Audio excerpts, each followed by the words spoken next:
Si vous n'appartenez pas à cette génération qui emporte avec elle en vacances comme seul objet culturel leur smartphone, certainement vous aurez pris avec vous parmi vos affaires un gros livre, celui que vous lirez pendant cette période de repos.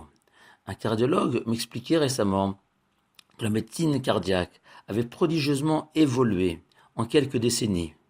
L'étude de la Torah, elle aussi, loin d'être figée, sclérosée ou paralysée, a épousé cette dynamique de renouveau qui donne à ceux qui l'étudient cette soif de découvrir, de construire, de bâtir des mondes nouveaux.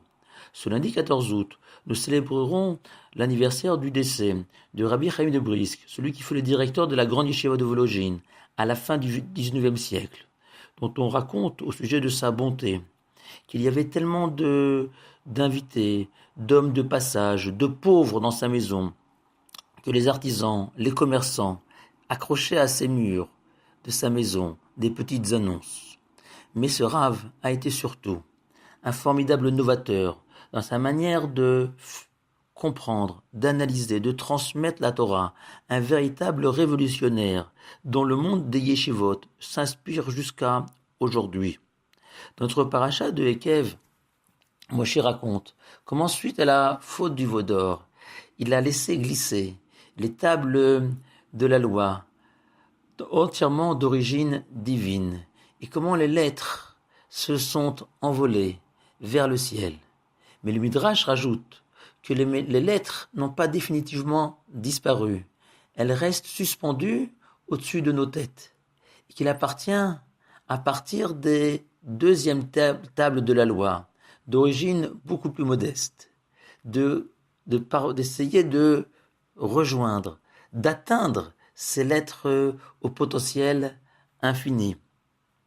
Et le Midrash rajoute que Moshe a reçu de la bouche de Dieu toutes les explications qui allaient être fournies par les maîtres du judaïsme, siècle après siècle, jusqu'à la venue du Messie. C'est pour ça que, dans cette perspective, ouvrir un livre de Torah, c'est bâtir une tour, pierre après pierre, pour tenter de rejoindre ces lettres, ce monde infini.